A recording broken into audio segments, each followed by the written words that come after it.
días, estamos de vuelta en el arriero y luego de la entrevista a Lurgio Gavilán, cada uno podrá sacar las conclusiones sobre el testimonio de Lurgio y puede leer el libro también. Estamos con Alberto Vergara, politólogo, colaborador de la revista Poder, autor de varios libros y alguien que ha empezado a desatar ciertas pasiones encontradas en algunos columnistas del diario Correo en particular. Alberto, muy buenas ¿Qué noches. tal, Javier? ¿Cómo estás? Alberto, tú has estado en el CADE recientemente y además has escrito un artículo en la revista Poder que se llama Nuestro Liberalismo, en el cual planteas que en el Perú hubo una suerte de liberalismo intuitivo, le dices tú, eh, que durante muchos años en el Perú se le ha llamado el reformismo en realidad, Sí. ¿no? ¿Cuál es la idea central de este liberalismo intuitivo del que tú hablas y por qué está generando cierto rechazo en los liberales de hoy? Bueno, a ver, el punto que yo quería decir es que tenemos un liberalismo, el liberalismo que hay, el existente en el Perú hoy, está anclado a los 90. Tengo la impresión que tiene es decir, es un discurso que ha estado bien centrado en el mercado, en abrirlo, en diversificarlo, en abrirlo al mundo, en volverlo más competitivo. Y de hecho creo que eso se ha conseguido y forma parte del buen momento del país desde hace varios años. Mi argumento es que esa economía liberal conseguida tiene que venir acompañada de unas instituciones liberales y de un Estado liberal y que nadie le ha dado pelota a ese sector, digamos, a ese lado de la ecuación y que en realidad seguimos presas de un miedo al Estado y que creemos que no debe ocuparse de una serie de cosas, ¿no? Cualquier mención al Estado es como si uno quisiera traer de vuelta a la Compañía Nacional de Teléfonos o... Pero pero además es como un dogma de fe, ¿no? Este liberalismo que viene de los 90 eh, es muy cerrado. Cualquier innovación es como que lo que se hizo está bien y así hay que seguir. Pero en general el Perú me parece un país bien sobreideologizado. Eh, es decir, efectivamente, es un suerte de razonamiento que funciona con unas premisas generalísimas, ¿no? Tipo, no sé, la economía abierta es el requisito de cualquier sociedad libre, ¿no es cierto? Eh, que puedes decir, bueno, sí, a veces no, a veces no. O sea, quiero decir que en el Perú hay una ausencia de vamos a ver, ¿no? Es decir, te mueves desde esos grandes, así, enunciados, wiki enunciados que te permiten más o menos que funcionar bien deductivamente, ¿no? Claro, pero o sea, Son dogmas, pues, ¿no? Son como en dogmas. los 70 pasaba con la izquierda. Como la izquierda, que era bien importante si creías que el país era semifeudal o semimoderno, ese tipo de cosas, ¿no? Entonces, no sé, yo creo que ahí hay una sobreideologización y en realidad sí creo que es necesario pensar un Estado más liberal. Yo no estoy proponiendo ni en el artículo en ningún momento digo que haya que ir o sea, volver a la leche al pan popular, no estoy diciendo eso. Lo que creo es que hay un Estado, es decir, en el Perú tienes una desigualdad que no es solo económica. Tienes una desigualdad que también está vinculada a cómo se distribuye el Estado sobre el territorio nacional, su eficacia sobre el territorio. Y en la medida en que algunos ciudadanos reciben un mucho mejor trato del Estado que de otros, es decir, que no se respeta el principio así de igualdad individual frente a la ley, a mí me parece que ahí hay un problema para un Estado que se quiere y que debemos construir que sea más liberal, donde el individuo es el centro de la preocupación. El centro de la preocupación Claro. no es el mercado, ¿no? Es tus ciudadanos. Y yo creo que el hecho de que esa agenda o que poner en agenda la preocupación por un Estado más liberal desate las respuestas que en algunos desata, es una prueba de cuánto estamos enmarcados en esta idea de liberalismo solo como una versión económica, ¿no? Ahora, pero eh, esta mirada tiene que ver solo con, no sé, digamos, el desastre estatal de fines de los 80. O sea, fue un colapso, digamos, Ajá. ¿no? O sea, Fujimori en realidad tuvo que soplar nomás, porque ya había colapsado Sí. el Estado. O sea, ¿es solo producto de eso? Es decir, ¿es un temor a volver al control o simplemente es que, bueno, se cree que el Estado no debe intervenir ni siquiera en el ejemplo que tú pones en el artículo y que a Gonzalo Segarra lo ha llevado a una réplica, digamos, Ujú. del tuyo, ¿no? O sea, Sí, o sea, pero lo que me parece bien interesante es que en realidad en las respuestas, es decir, Gonzalo, algo que me parece que hay que mencionar es que Gonzalo no hace la típica del intelectual peruano de decirte, no, no, es que yo no estaba diciendo eso, sino que digo esto un poquito y digo un no, poquito lo otro, se reafirma en su y se posición. reafirma en su posición, lo cual Sí. me parece bien sano para la discusión, pero efectivamente es decir, asume las consecuencias de un argumento y es Ujú. honesto intelectualmente. Pero sí me parece que en un país como el Perú es un problema tener unos liberales, el mainstream, Ujú. que es la derecha del Partido Republicano Gringo, pues, ¿no?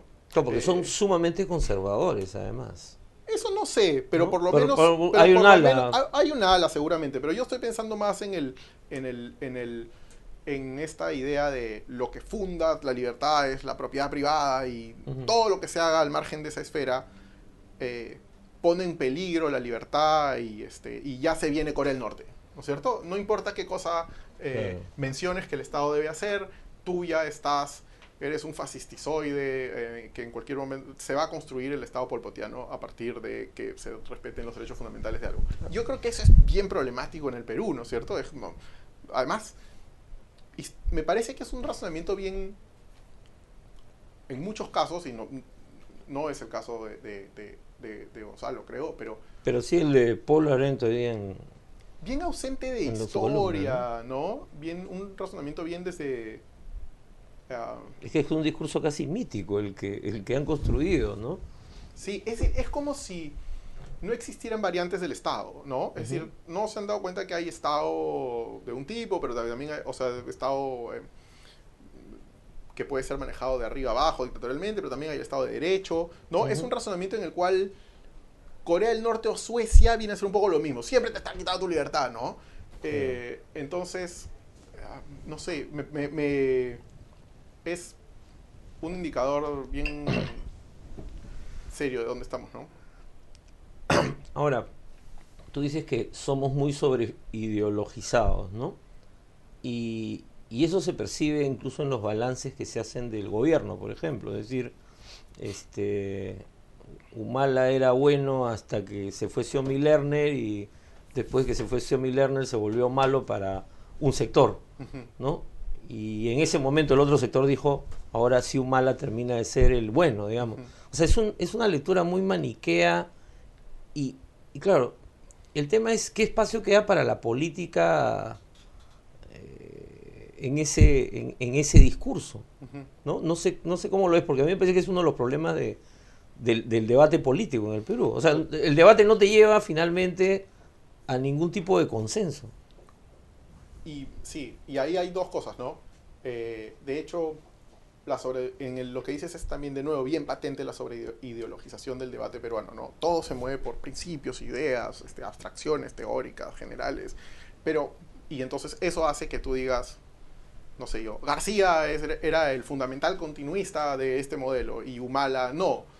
Pero en realidad cuando lo piensas más desde la política real y haces un poco de entrevistas y miras y conversas, es mucho más difícil hacer una política continuista con un presidente como García que tenía partido, que fastidia mucho más, que está arropado por los grandes intereses empresariales y que por lo tanto presionan desde adentro mucho más, que un presidente como este que no tiene partido, no tiene muchas ideas claras, no tiene cuadros. Es decir, si tú dejas de mirar esto desde la perspectiva ideológica y pasas a verlo como una cuestión de organizaciones, Ujú. de política, en realidad es mucho más fácil que Ollanta sea un continuista que García.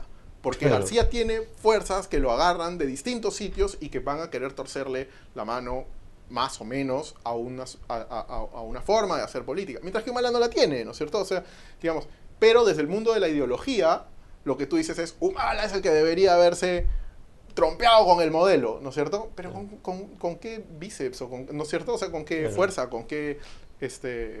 Entonces sí creo que ese es otro ejemplo de sobreideologización del análisis, ¿no? Sí. Alberto, vamos a ir a una pausa y volvemos con el último bloque conversando con Alberto Vergara sobre nuestro liberalismo y la sobreideologización del debate político peruano. Volvemos.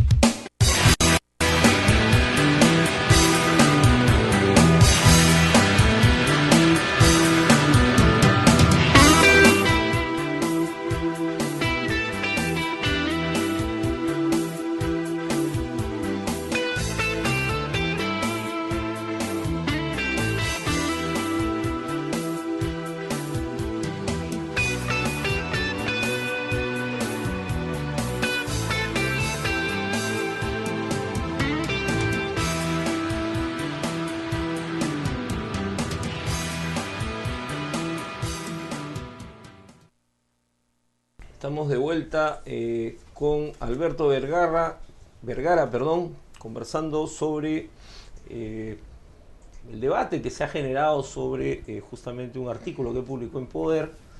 Y en el artículo tú hablas, volviendo a como empezamos, ¿no? Estos liberales intuitivos del siglo XX. Y entonces Alberto hablaba de su abuelo, que lleva tu nombre, ¿no? Sí, pero Paniagua, claro. Alberto Paniagua, ¿no? Y la trayectoria en la que él va tratando de aportar a la construcción de un Estado liberal, aunque no necesariamente tuviera ese discurso. Y cuando yo leí el texto y veía la mención que hacías a Acción Popular, la democracia cristiana, uno encuentra que esa historia no es una historia particular, o sea, es particular, pero no es que sea excepcional. Hubo muchas trayectorias de ese tipo.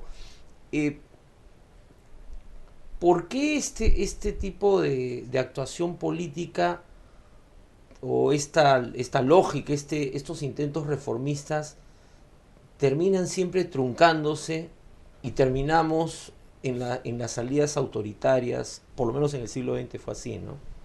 En los varios momentos políticos, sea Odría, sea Velasco, sea el mismo Fujimori. Ujú. O sea, ¿cuál era la dificultad y cuál sigue siendo la dificultad?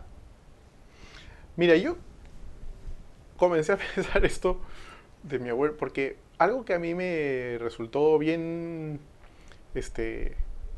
injusto históricamente fue que cuando se cumplieron 20 años del 5 de abril de Fujimori, se armaron una discusión entre, en fin, en algunas columnas o qué sé yo, sobre la herencia de Velasco y la herencia de Fujimori, ¿no es cierto? Un debate entre, no, Fujimori fue mejor o Velasco fue peor o no sé. Y a mí me parecía que en realidad es injusto que nos asumamos como herederos únicos de esas dos tradiciones autoritarias. Mi primer reflejo era decir, oye, aquí nos estamos olvidando de algo bien grande, que es que hemos tenido una tradición reformista y democrática exitosa. Claro, no ha sido exitosa gobernando, no ha sido exitosa porque no ha armado vehículos partidarios que, digamos, el APRA sí, pero con una importancia análoga a la que sucedió en otros países. Pero, a ver, electoralmente hemos sido un país en el cual esas expresiones reformistas del siglo XX, que rechazaban por igual la revolución leninista, que el golpe de Estado auspiciado por la derecha, eso siempre ganó elecciones en el Perú. Y tenemos una tradición de reformismo democrático que yo, y está confesado en el artículo, con cierto abuso lingüístico, dije, bueno, eso es un liberalismo realmente existente, intuitivo y mayoritario en un contexto de ciudadanía restringida, desde luego, ¿no? Y que... Pero que era más lo que, digamos, había que hacer en el Perú de los años 20, 40 o 60. Sí, ¿No? una cosa bien interesante, por ejemplo, en las reacciones es que, y que está en el Perú, es esta demonización de la reforma agraria que hay en el Perú. Es bien interesante cómo ya nadie quiere aceptar o acordarse, o no van al archivo, de cómo todo el mundo la quería en el Perú. Es decir, lo que había una discusión era Claro. sobre cómo se hacía, pero Pedro Sa- Beltrán estaba de acuerdo con que hubiera una reforma agraria. Salvo Julio de la Piedra, porque no quería perder su hacienda. Pero ni siquiera en el discurso también había lo que podías encontrar era una distinción sobre cómo hacerla. Habían los que decían Claro. que no toques las haciendas modernas del norte, pero sí, o sea, lo que quiero decir es que la derechización de la esfera pública peruana es tal que hoy son más a la derecha de lo que era la derecha de los años 50 y 60 que aceptaba que había que hacer algún tipo de reforma agraria, auspiciada por Estados Unidos, Claro, la ¿cierto? derecha moderna peruana de los años, de fines de los 50, estaba a favor de la reforma agraria. Sí. O sea, Beltrán, que era, O sea, digamos, la punta del liberalismo. Beltrán presidió la comisión para una reforma agraria del año 59. Claro, ahí estuvo ¿no es mi cierto? abuelo en esa comisión. Ok, claro. Hablando de Entonces, abuelo. lo que quiero decir es que y hoy hay una idea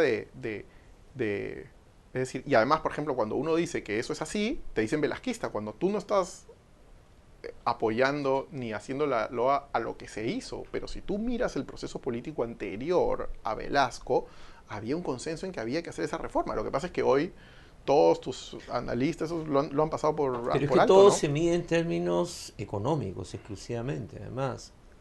O sea, nadie habla ya del régimen de servidumbre, que tú lo mencionas, me parece, en Claro, el texto, no. el O hecho sea, de que sí, la ciudadanía no existía. no es como si hubiera un capitalismo ya moderno, con relaciones de trabajo modernas. Claro, lo único que se ven son las cifras del desastre de las cooperativas Claro. que No, todo el mundo reconoce. y yo estoy totalmente de acuerdo, y lo he escrito también, en que esa reforma se tenía que haber hecho de otra manera.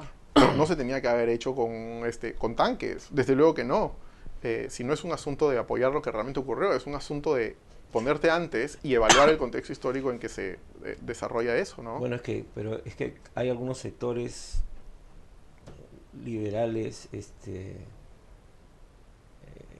de este liberalismo más crudo, duro, no sé. Yo no uso nunca el término DBA, pero a lo que Tafur alude con eso, que si por ello fuera, eliminarían las elecciones. Posiblemente, no sé.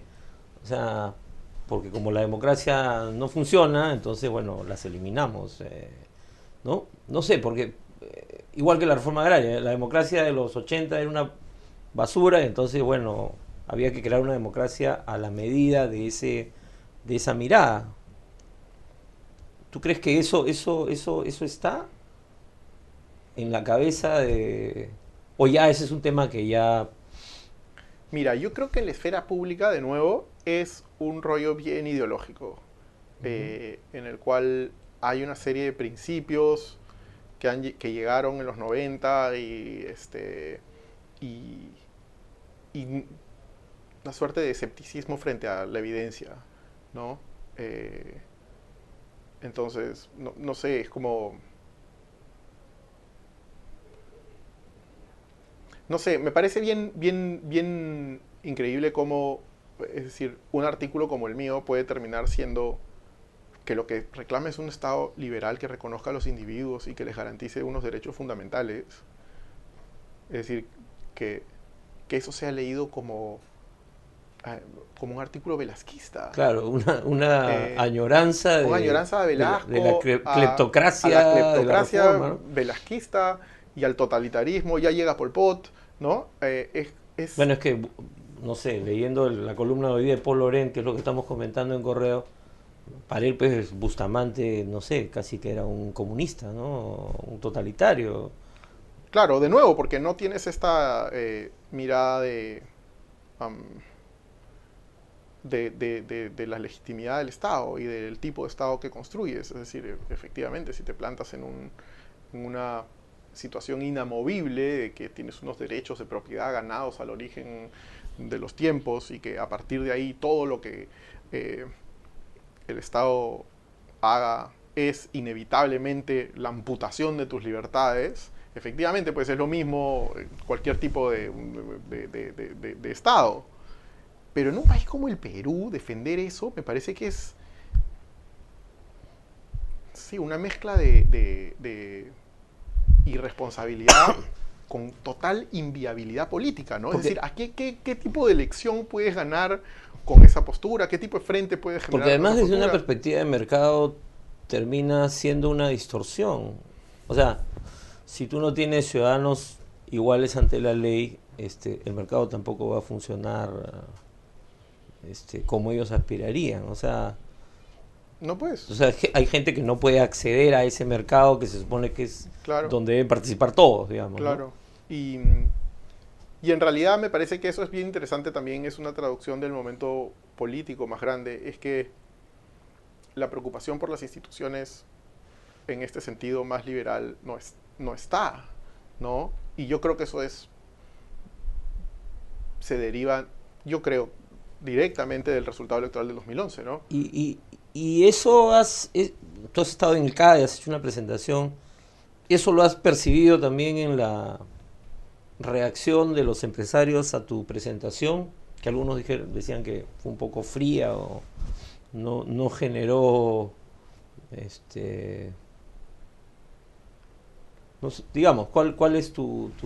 No sé, yo creo que hay en los discursos que yo he oído, que desde luego son mucho más relevantes de lo que yo puedo decir en 10 minutos, o sea, la gente que realmente tiene una ascendencia sobre el mundo empresarial, lo que yo he escuchado es un discurso bien crítico respecto de los empresarios, sumamente crítico, en algunos casos descarnado, diría yo, que pone el acento en la necesidad de tener un Estado más eficiente y un Estado mejor, no un Estado más grande, ¿no? Creo que esa es una... Claro, hay una confusión entre... Nadie está hablando de que sea un Estado empresario, ¿no? Es una preocupación por las instituciones liberales y en su relación con los ciudadanos, que no existe y que cuando tú la planteas, incluso en esos términos, vuelves a la cuestión de la alarma y el totalitarismo y el nazismo y ya llegan las camisas negras, ¿no es cierto? Cuando en realidad a mí me parece que hay cosas... O sea, por ejemplo, a mí me preocupa una serie de modificaciones que van a llegar con estos decretos legislativos que se le han cedido al gobierno. Sí, claro, ¿Sí? que algunos ya están llegando, ¿no? Sí. O sea, temas de Fuerzas Armadas, temas de Fuerzas Armadas a mí me policiales. preocupa directamente, ¿no? Creo que la Marina va a ganar una serie de prerrogativas que había perdido justamente en las reformas de los 90 y que se las van a restablecer. Habrá que monitorear eso y todavía, digamos, son digamos, cosas que uno oye que se están viniendo, pero ahí pues hay una preocupación por construir un Estado liberal, ¿no? Yo no quiero que se distinga entre estamentos, ni que las Fuerzas Armadas tengan más prerrogativas que otras, ni que haya esta idea de que cuestiones que tienen que estar en mandos civiles del Estado se resuelvan por la vía de las Fuerzas Armadas y que se crea que las Fuerzas Armadas están ahí para que lleguen a la punta del cerro llevando medicinas o para que destraben carreteras o para que... No es su función, no quiero que suceda eso. Pero si no tienes una preocupación por el Estado desde una perspectiva liberal y civil, y más bien lo único que te importa es el lado económico, nos la van a hacer de nuevo. Claro. Nos la van a hacer de nuevo porque va a ser en plan que haya unos tecnócratas y que haya una gente que es muy buena en sus puestos y el mundo oscuro que no conocemos bien, Sí, y ese que siga, que nadie se en el mundo mete, oscuro, no sé claro. qué. Entonces, ahí yo no estoy diciendo que esto ya se haya instalado, ni que esto sea una dictadura, no estoy diciendo nada semejante. Solo digo que a mí me preocupa eso, y que sí creo que si tienes una derecha puramente enfocada en el derecho de propiedad, en el mercado, tienes una serie de instintos en este gobierno claramente no liberales, que nadie va a pelear, que nadie va a discutir, y que me parece fundamental que se discuta. Y no es una posición de izquierda, no es una posición social, no es yo de verdad que me sorprende que alguien pueda, después de todo lo que he escrito, que me sigan diciendo socialistoide, me parece bien Y curioso, que sigas ¿no? defraudando a Aldo Mariátegui. Bueno, ¿qué vamos a hacer? Pues? Bueno, Alberto, muchísimas gracias por la conversación. No, gracias a ti. Vamos a una pausa y volvemos con el último bloque del arriero para comentar los libros de la semana y algunas cosas más. Volvemos.